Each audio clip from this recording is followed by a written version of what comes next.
Hello YouTube, Melissa here from my 100 Pound Meltdown, and in this video I'm going to talk about a new scale I purchased.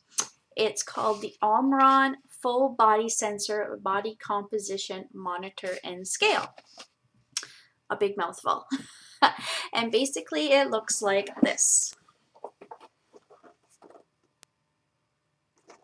And you stand on it and you pull this part up and you hold it up as you're standing on the scale.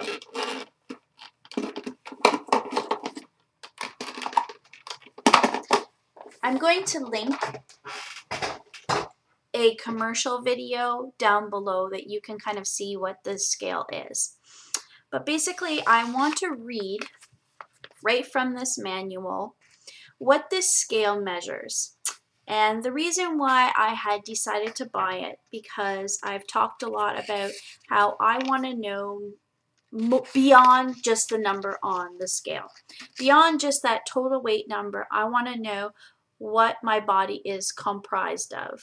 What is all the different things making up that total weight number. So I'm just going to read to you right from here. Information on body composition. Principles of full body sensing calculations. What is full body sensing? Full body sensing provides a comprehensive understanding of your body composition to help you reach and maintain your fitness goals. Unlike other body composition monitors that rely on foot-to-foot measurements, Omron's monitor measures the whole body arm to foot, which provides a clinically proven accurate profile. How Omron calculates your body composition. Omron's algorithm focuses on the bioelectric impedance method as well as height, weight, age, and gender. Bioelectric impedance method. The Omron full body sensor body composition monitor and scale estimates the body fat percentage by the bioelectric impedance method. Muscles, blood, bones, and body tissues with high water content conduct electricity easily. On the other hand, body fat does not store much water, therefore has little electric conductivity. The Omron full body sensor body composition monitor and scale sends an extremely weak electrical current through your body to determine the amount of water in each tissue. You will not notice or feel the electrical current. The ratios of water in your upper and lower body change throughout the day as gravity pulls more water into your lower extremities. This means the electrical impedance of the water also varies. If more water is in your legs, other monitors such as foot to foot may show inaccurate body fat ratings. The Omron full body sensing body composition monitor and scale takes measurements both from hands and feet, which reduces the influence water movement makes on your body composition results. Basically, it's supposed to be more accurate because instead of going just foot to foot, it's going from foot to hand and back down. But there is also like disclaimers on the body fat percentage. It says results may vary from actual body fat percentage. There are certain conditions when significant differences may occur between the estimated and the actual body fat values. These differences may be related to changing ratios of body fluid and/or body composition. The body fat percentage measured by this monitor may significantly differ from the actual body fat percentage for the following people: elderly people, people with a fever, bodybuilders or highly trained athletes, persons undergoing dialysis, persons with osteoporosis who have very low bone density, persons with edema, swelling in the body, and children in growth age. And it also recommends measurement times. It's saying you should do it recommended when first waking up or 2 hours after eating a meal. It says avoid taking measurements under the following conditions: immediately after vigorous exercise, after a sauna or a bath, after drinking alcohol or a large amount of water, after a meal about 2 hours. If a measurement is taken under these physical conditions, the calculated body composition may differ significantly from the actual one because the water content in the body is changing. And these are the different things that it measures. Body mass index, your BMI. It's a number calculated from a person's weight and height. BMI is a reliable indicator of body fatness for people. BMI does not measure body fat directly, but research has shown that BMI correlates to direct measures of body fat. BMI is used as a screening tool to identify possible weight problems for adults. BMI is just your height by your weight. So when you are like a bodybuilder, or if you have a lot of lean muscle, BMI is way off. It'll tell you that you're like overweight or obese, but you really are not. Body fat serves as a vital role in storing energy and protecting internal organs. We carry two types of fat in our bodies. Number one, essential fat, which is stored in small amounts to protect the body. And number two, stored fat, which is stocked for energy during physical activity. While too much body fat may be unhealthy, having too little fat can also be unhealthy. Also, the distribution of body fat in men and women is different. So the basis for classifying the body fat percentage is different between the genders. Then it's talking about visceral fat.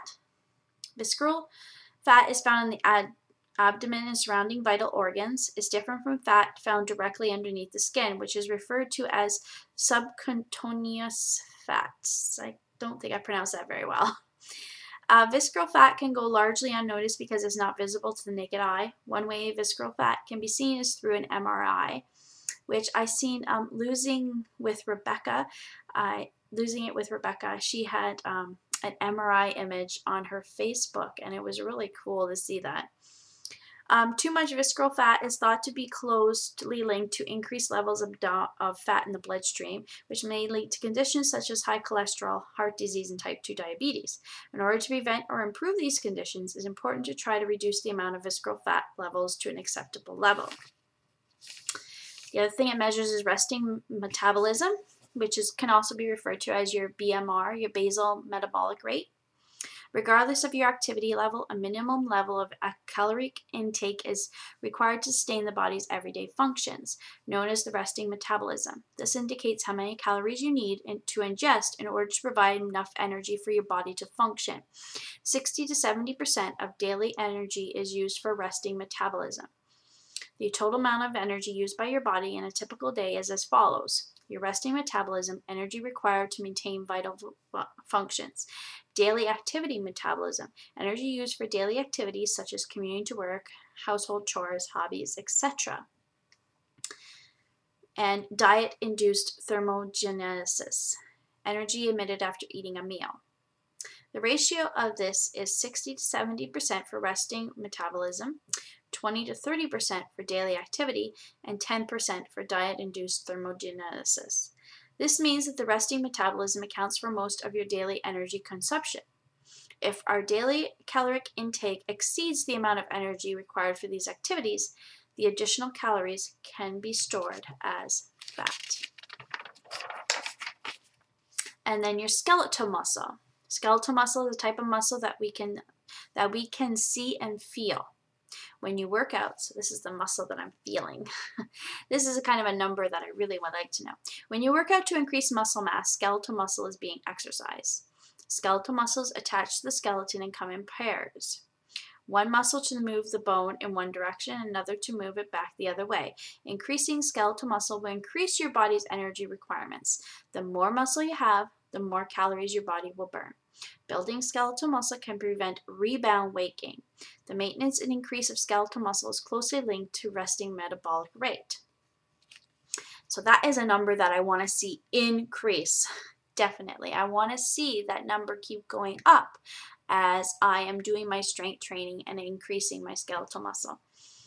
And the next thing it measures is body age, which this kind of reminds me of The Biggest Loser when they sit down with the doctor and the doctor tells them all these different things about their body and then gives them like this body age. So body age is based on your resting metabolism. Body age is calculated by using your weight, body fat percentage, and skeletal muscle percentage to produce a guide to whether your body age is above or below the average for your actual age. And the last thing I wanted to share is this great information they have that's on long-term planning for successful weight loss. There are lots of reasons for people to lose weight: to be healthier, to look better, to feel better, to have more energy. No matter what the reason, successful weight loss and healthy weight management depend on sensible goals and expectations. If you set sensible goals for yourself, chances are you'll be more likely to meet them and have a better chance of keeping the weight off. The foundation of a successful weight loss program remains a combination of healthy diet and exercise customized for you. Simply reducing food intake to lose weight can lead to a decline in muscle mass and bone density. So even though your weight goes down, your resting metabolism reduced, making the body more prone to putting on fat. More skeletal muscle can prevent rebound weight gain. The Omron full body sensor body composition monitor and scale tracks your progress by monitoring weight, skeletal muscle, body fat, BMI, and resting metabolism rate to help you reach your goals. So it's giving you an overall picture of what your body is. And then it's giving an example of somebody losing 20 pounds over a 2-month period and losing 20 pounds over a 7-month period. And they're saying when they lost the 20 pounds over a 2-month period, they might have had a reduction of only 6 pounds of fat, but a reduction of 14 pounds of lean muscle mass.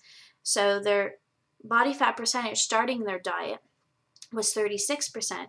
But 2 months later, after they had lost 20 pounds, because they had lost so much lean muscle mass, their body fat percentage was increased 36 to 36.9%.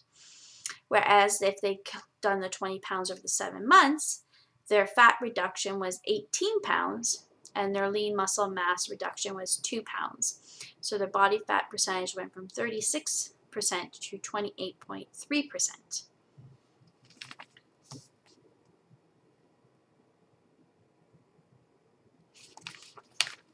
So it's just an interesting way of understanding it. Definitely at the way your body loses, you cannot stop losing muscle mass along with your fat loss. But you want to try to target as much fat loss as possible. And that's what I wanted to know, the different numbers, because I want to be sure in my weight loss that I am targeting fat loss and increasing my skeletal muscle mass. So these were the results that I got from doing my first weigh-in on the Omron scale. My weight was 201.4 pounds. My BMI was 36.8, which when I started my weight loss journey, it was 42.9. My body fat percentage, now this is the number that I am not so sure is very accurate. There's very much inconsistencies with it. It's telling me my body fat percentage was 47.9%. When I started my weight loss journey, it was 45%. And I know that it definitely has not increased. When I do it with my body fat caliber, I am about 37 to 38%.